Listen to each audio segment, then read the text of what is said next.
Mantan kekasihku yang matre dan pengkhianat itu merengek, minta balikan setelah tahu kalau aku seorang komandan tentara. Tapi aku memilih melamar sepupunya yang kucil dan miskin. Siapa sangka, gadis itu ternyata, namaku Yuda. Aku baru saja pulang dari Satgas dan berniat untuk melamar Wulan kekasihku. Tapi begitu sampai, aku malah mendapati tenda biru di depan rumahnya.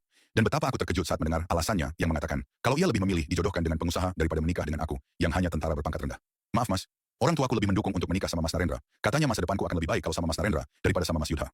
Ucapnya lembut membela diri. Memang sejak awal hubunganku dengan Wulan, orang tua Wulan kelihatan sekali kurang setuju.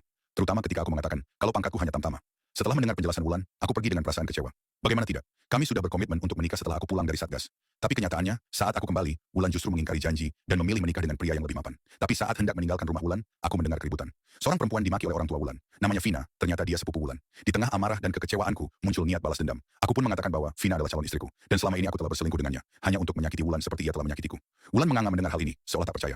Terserah deh, kalian memang pantas bersama, karena sama-sama miskin. Ucap Wulan dengan nada kesal. Yah, aku sudah berjanji akan membuat Wulan menyesal karena sudah melakukan penghinaan seperti ini padaku.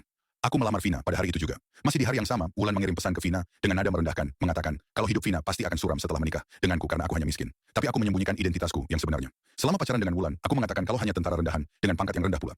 Dalam suatu kesempatan, identitasku terbongkar dan diketahui oleh Wulan kalau sebenarnya aku adalah komandan tentara. Dan saat Wulan tahu pangkatku yang sebenarnya, ia memaksa untuk balikan lagi dan menyebut Vina sepupunya sebagai pelakor. Selengkapnya di KBM App dengan judul Dikira Ajudan Ternyata Komandan.